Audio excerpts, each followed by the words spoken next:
Darkness engulfs me. It devours me like the creature I fear most. I try opening my eyes, but there is no difference. All I see is total black nothingness. At home, there's never a time when I allow darkness to fully overwhelm the light. I have night lights and security lights lining every hall and in every room. I'm never 100% in the dark, that is, not until now. I feel beads of sweat forming on my forehead at the mere thought of what could be lurking in the inky blackness that envelopes me. Even the most mundane holds terror when you can't see it, but your mind tells you it's there. A throng of spiders waiting just out of reach to make me its next meal. A pit of snakes that you dangle perilously close to the precipice. If you can't see, how can you tell if your eyes are open or closed?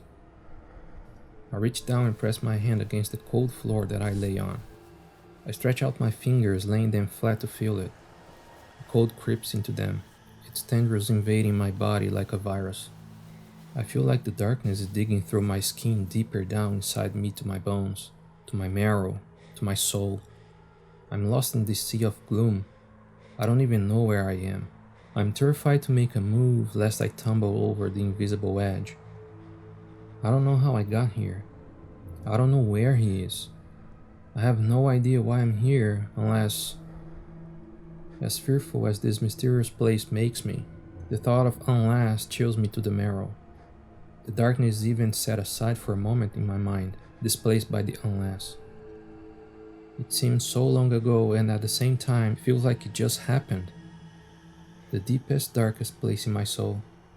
The thing I keep locked up tight, never to ponder let alone discuss.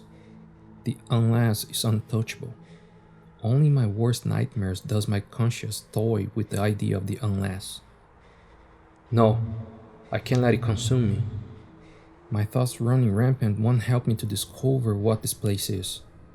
I must do that first if the miracle of escape is even possible. I slowly slide my hand upward as far as it will reach. Each micro moment prepared to withdraw if harm is approached. With my senses diminished, the only way to search for harm is to sacrifice my hand. Like sending out a scout to see if the air is clear or the enemy is close by. My hand reached its limit unmolested. I changed direction from straight out to an arc, feeling for anything like a one-winged snow angel. My hands covers nothing, but the movement has stimulated something of my lost senses. I hear the sliding of my fingers on the floor surface. It echoes back to me quickly. I try once again, faster and louder this time. The echoes return almost immediately. My mind absorbs the details and makes a conclusion. The room must not be very big. It augments the conclusion with the supposition that the floor is concrete. The smoothness, the cold, the sound it makes all seem to come together. I further test my conclusion by forming a fist and knocking on the floor. The sound and feel cement the hypothesis. As I congratulate myself on my deduction, I hear something. Having not moved, I don't think the sound came from me. It happened only briefly and I wasn't listening for any sounds outside the ones I made. My mind replayed it and came to a startling conclusion. It sounded like a sigh. As if someone was my unwitting cellmate in this murky prison. Relief and despair fought a furious battle at the prospect of another in my company that I know nothing about. Company in this tenebrous place would be a welcome happenstance. It may even lead to our escape if we work together. However, if I'm here about the unless, then what horrid crime had they committed to be relegated to this torturous existence? Caution seemed the most prudent course. Perhaps my cellmate was unaware of my existence. Keeping it that way until I could discover more seemed the prudent goal. Armed with the knowledge of the floor's compositions and the existence of a potential cellmate, I set about to gather more information about my surroundings. I rolled onto my back slowly, so as not to make any noise that would alert the other to my presence. I then used my other arm to search for any obstructions within its arc. Finding none, I proceeded to move my legs as far to the side as possible, completing my concrete angel. Next on my list for this absurd exploration, I slowly rolled over onto my stomach, making sure to feel as far off with my hand should a sudden drop-off present itself unannounced, and end my journey in the most horrific fashion. Finding nothing to impede my progress, I took the next step of taking my first step. As I did, my shoe brushed the floor, making a sound that under normal circumstances would barely be noticed. However, I wasn't in normal circumstances. The effect was immediate and terrifying. This time there was no sigh. It was a low-throated growl. I became a statue as liquid nitrogen rushed through my veins. The growl was deep and throaty, like a lion's, only somehow different. Every inch of my being clenched in a group effort to stay as still as humanly possible. My hope was that this thing would think it had made a mistake and hadn't heard the movement of its next potential meal. It was more than a hope. It was the key to my survival. The problem was I was trapped in a position kneeling on one knee, about to get up. My knee on the hard floor was starting to complain, and I knew it was only a matter of time until my balance wavered. I couldn't hold this position for long. I was already starting to shake from the effort. My balance was wavering. Beads of sweat formed on my forehead. I hope you couldn't smell fear because I was throwing out waves of it. My leg was shaking. My knee was screaming. I had to make a decision. Do I sit back down or go all the way to standing? Whichever I did needed to happen fast before my knee gave out and I collapsed on the floor in a noisy heap.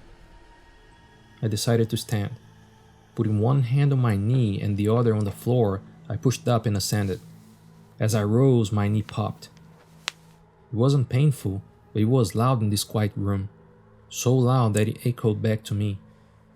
I made it all the way to the standing position before I heard the growl again. This time it was followed by sounds that were much worse. First was a sniffing sound as if it was testing the air, searching for its prey. The second was the soft yet unmistakable sound of a footstep. I didn't breathe as I waited to hear another. I listened for any sound, and unfortunately, I heard one. It was this thing's breath. It was long and slow as if this monster's lungs were huge to accommodate a massive body. The sniffing continued, but the second footfall didn't come. Perhaps it was as confused as I was to know why it was here. I was never so glad about the darkness as at that moment. I was still terrified, but at least the darkness had become my ally, if only for a moment. I couldn't see the monster, which was a blessing in itself. My imagination was already picturing the most horrendous, demonic thing that ever cursed the planet with its existence. But the darkness was a double-edged sword. It couldn't see me either. If I stayed quiet enough, it might write me off as nothing more than a figment of its imagination. With only rhythmic breathing and no sound of pursuit, I took my first standing step away from the beast. With measured and calculated caution, I stepped away from the sound of my bane and felt silently and cautiously with the toe of my shoe to make sure there was a floor to step onto. My foot landed with the impact of a feather. I transferred weight to that leg and stepped with the other. With the lights on and no demon waiting to devour me, my motions would have been quite comical. As the situation was, they were anything but. I continued the arduous task of silent escape, listening intently for any change in the monster's breathing. Time had no meaning in this space, but if I were to guess, I would say it took me nearly half an hour to take 10 steps. The 11th step, however, was the problem. When I put my foot out, I hit something. I immediately froze. I couldn't tell if the something had been hard like a table or soft like another creature lying in wait for some poor stupid person to stumble into it. I drew my foot back and waited to see if whatever it was reacted. The darkness didn't abate. At times I considered holding my eyes closed. At least that would keep them hydrated. For some strange reason, it also seemed to help my focus. I listened for any sign that this object was alive and or about to devour me. After a few moments, the only sound I heard was my own breathing. I tentatively stuck out my foot and touched the object again. It was hard and unyielding. I reached out with my arm and also touched something solid. I felt around on it and bent down all the way to the floor. It was a wall. The rough texture and ridges told me that it was made of concrete block. I reached as high as I could, even getting up on my tiptoes, trying to find anything useful. I explored the wall, feeling my way to the right until I reached a corner. As tempted as I was to turn and feel down this new wall, I knew it ended on the side of the room where the monster dwelled. I had no desire to approach that thing without light and a very deadly weapon. As much as my fingers had become my eyes, my ears became my sonar, staying tuned to any sound. To this point, there hadn't been much. That didn't last. There was a shuffling sound that made me freeze. It was followed by the sound of scrapings on the concrete floor. Its soft breathing had gotten deeper and steadier. It was getting up. I stood in my corner, not moving, barely breathing as I heard one soft footstep after another, getting louder with each step. It was curious about the other side of the room, my side of the room. I had to focus not to give it a strong male to follow. I hadn't used the bathroom in hours. Not that there was a bathroom here that I knew of, but I would have used the other corner and then never returned to it until nature called again. As the monster continued across the room, I could hear sniffing. It was hunting for me. My nerves told me to run. My mind told me to stand still. My bladder didn't care as long as it was emptied soon. Footsteps continued to approach. There was no doubt it was searching for me, and it would find me. My mind ran through every option available in a blindingly dark room with a beast searching for its next meal that was slowly approaching. I hugged the wall and started toward the other side of the room. Common sense argued that I had no idea if there was another creature on the far side of the room, but there seemed to be no choice. As we continued our silent dance, I pictured the creature passing by as I slid along the wall toward its side of the room. When we had both reached the halfway point, I suddenly stopped. I froze and held my breath as it sniffed the air. For a long moment, I was totally silent. It seemed to be holding its breath as well as if listening for me. I kept my eyes squeezed shut and focused on being totally still. My lungs were burning from holding my breath. I knew I would soon spill out the stale air and gulping fresh. I also knew that would be the end of me. The creature would know I was here, and it would use the sound to track me down and tear me to bloody shreds as it devoured me. The countdown had begun in my mind. It was a matter of seconds until my lungs gave out and I had to breathe the last breath. 10, 9, 8, 7. I heard a footstep. The creature was moving again. I held my hand over my mouth and slowly exhaled, then just as slowly inhaled. It was difficult to keep my oxygen-starved lungs from demanding more air, but I was able to catch up quietly without breathing so hard as to make noise.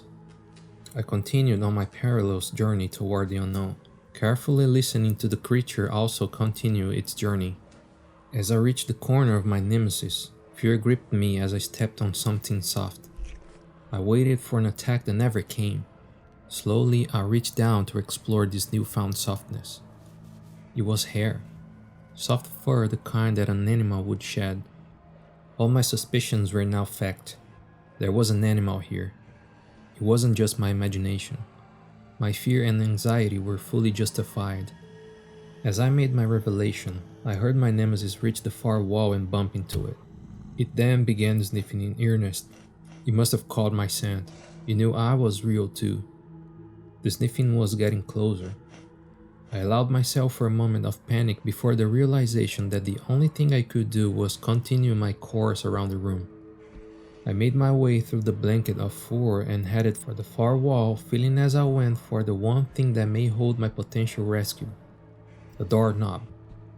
So far, there had been no indication of a door whatsoever. I prayed that the unexplored wall would remedy that. I continued on this insane and deadly game of ring around the rosy, stepping up my speed as much as possible while still staying silent. It's one thing to know you're being hunted. It's another thing altogether to ring the dinner bell by giving your position away. I was counting on it becoming confused when it circled back on its own nest. It was still as dark as ever, and apparently this thing didn't have much better night vision than I did. I reached the far corner and hope surged through me that I would find the door. My escape seemed imminent. I stepped up my search, going faster along this wall, but also feeling as much of the surface as possible in search of the desired door. My hopes came crashing down when I reached the next corner without finding anything. It couldn't be. It had to be here. How else did this demon and I enter the room? My despair crushed me like a ton of bricks. There was nothing left to do. This thing would eventually catch me. There was no escape. In the middle of my pity party, I noticed something. The room was silent. I couldn't hear it sniffing. I couldn't hear it breathing. I had no idea where it was. I tried to keep my breathing under control as panic washed over me. There was nothing to do but wait. In the darkness, I felt something soft brush against me. It had found me. The subtle glow was no longer across the room. It was right here in front of me. Oh my god, oh my god, oh my god, oh my god, oh my god. I felt a river run down the inside of my pants as my bladder finally gave up the fight. A sharp claw ran across my throat. Not hard enough to cut, but enough to let me know I was about to die. I couldn't take it anymore. The darkness, the silence, the menace. I screamed at the top of my lungs. I screamed over and over. It wasn't even words, just primal sounds that escaped me. Every wail as a baby, every cry of pain, every shriek of fright as I woke from a nightmare. I let them all out. The screams of my victims as they suffered at my hands. The screams of their families as the court sentenced me. The screams inside my mind in a cell alone, thinking only of the unless. The unless. The unless. The unless. Suddenly the lights came on. I covered my eyes to ward off the brightness.